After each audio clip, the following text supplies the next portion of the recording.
AP రాజధాని అమరావతి విషయంలో మరో కీలక ఘట్టం ఆవిష్కృతం కాబోతోందని, ఆంధ్ర రాష్ట్రానికి సంబంధించి ఒక చారిత్రాత్మక దినంగా నిలిచిపోతుందని కాకినాడ జిల్లా టీడీపీ ప్రొఫెషనల్ అధ్యక్షులు వనమాడి మోహన్ వర్మ, నగర అధ్యక్షులు మల్లిపూడి వీరు పేర్కొన్నారు.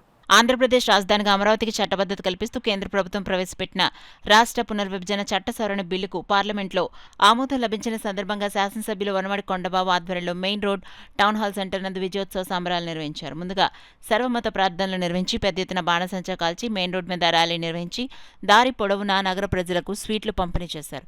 ఈ సందర్భంగా మోహన్ వర్మ, మల్లిపూడి వీరు మాట్లాడుతూ అమరావతి బిల్లు పార్లమెంటు ఉభయ సభల్లో ఆమోదం పొందిందని, కేంద్ర ప్రభుత్వ సహకారంతోనే ఇది సాధ్యమైందని, ప్రతిపక్ష నేత జగన్మోహన్ రెడ్డి గత 5 ఏళ్లు రాష్ట్రాన్ని రాజధాని లేకుండా చేశారని, అమరావతి అంటే ఆంధ్ర రాష్ట్ర ప్రజలకు సెంటిమెంట్ అని, అమరావతి పేరు వింటే జగన్కు కంపరంగా ఉంటుందని, అందుకే నిత్యం ఆంధ్ర రాష్ట్ర రాజధాని అమరావతిపై విషం కక్కుతున్నారని, అమరావతి అని పలకడానికి కూడా ఇష్టపడక మావిగనని వింత చేష్టలు ప్రవర్తిస్తున్నారని, అమరావతి పట్ల ఆయనకున్న ద్వేషం భవిష్యత్తులోనూ మారదని నిన్నటితో మరోసారి స్పష్టమైందని, గత వైసీపీ ప్రభుత్వంలో జగన్మోహన్ రెడ్డి 3 రాజధానుల పేరుతో రాష్ట్రానికి పెట్టుబడులు రాకుండా అభివృద్ధి చెందకుండా కుట్రలు పన్నాడని, నేడు కూటమి ప్రభుత్వం కేంద్ర ప్రభుత్వ సహకారంతో ఆంధ్ర రాష్ట్ర రాజధానిగా చట్ట సవరణ బిల్లుకు పార్లమెంట్లో ఆమోదం చేయించిందని, ఇప్పుడు ఆంధ్ర రాష్ట్ర ఏకైక రాజధాని నా రాజధాని అమరావతి అని ప్రతి ఒక్కరు గర్వంగా చెప్పుకునే రోజు వచ్చిందని తెలిపారు. ఈ కార్యక్రమంలో కూటమి శ్రేణులు తుమ్మల రమేష్ బాబు, బచ్చి శేఖర్, ఎస్కే రహీం, చింత పేర్రాజు, పంతాడి రాజు, మీ బాలాజీ, ఎండి అన్సర్, గదుల సాయిబాబా, పలివెల రవి, ఆనంద్ కుమార్, తుమ్మల సునీత, చింతలపూడి రవి, బలసాడి రంగారావు,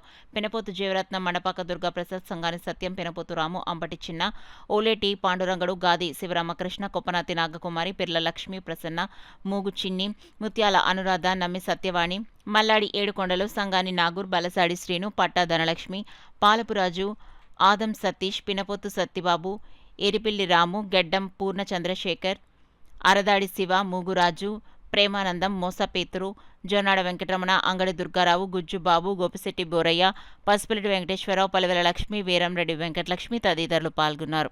ఇది కేవలం ఒక చంద్రబాబు నాయుడు గారితో లేకపోతే పవన్ గారు, కళ్యాణ్ గారి కళ కాదండి, మొత్తం ఆంధ్రప్రదేశ్ ప్రజల యొక్క కళ. మీ అందరికీ తెలుసు, ఏదైతే 2014లో రాష్ట్రం విభజన జరిగిన తర్వాత మన పాలన చేయడం కనీసం కూడా చోటు లేకపోతే చంద్రబాబు నాయుడు గారు ప్రతిష్టంగా మనకంటూ ఒక గుర్తింపు ఉండాలనే ఉద్దేశంతో అమరావతిని తీసుకోవడం జరిగింది.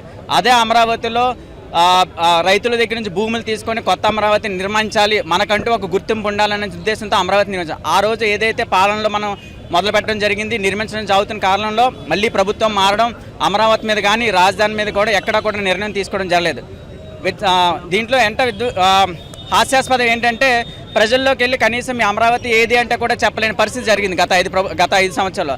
అదేవిధంగా మనకు అమరావతి మీద ఎటువంటి గుర్తింపు లేకపోయేసరికి మరలా మన అధికారంలోకి రావడం, మరలా పార్లమెంట్లో అమరావతి బిల్లు చేయాలని కోరుకోవడం, రాజధాని రావాలని కోరుకోవడం, ఆ బిల్లును ఆమోదించడం, అన్ని పార్టీలు ముక్త కంఠంతో ఈరోజు అమరావతి ఖచ్చితంగా ఉండాలని కోరుకోవడం, అమరావతి మన రాజధానిగా రావడం, ఈరోజు ఈ సంబరాలు జరుపుకోవడం చాలా సంతోషంగా ఉంది.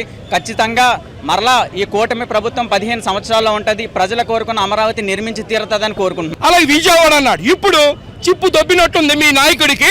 అందుకంటే మళ్ళీ ఒంగోలు ఇలాగా మళ్ళీ ఇంకొకటి అని చెప్పి మచిలీపట్నం చెప్తున్నాడు. అయ్యా కార్యకర్తలారా, మీ నాయకుడికి మధ్య స్థిమితం లేదు.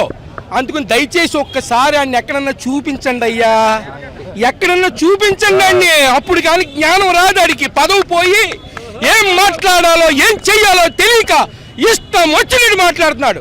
ఈవేళ చెప్తున్నాను, నువ్వేం మాట్లాడినా అమరావతి డెవలప్మెంట్ ఆగదు, నువ్వు గుర్తుపెట్టుకో. అందుకనే ఈవేళ నీలాంటి సైకోలు వస్తారనే ఈ రోజు పార్లమెంట్లో మేము ఈ బిల్లు పెట్టడం జరిగింది.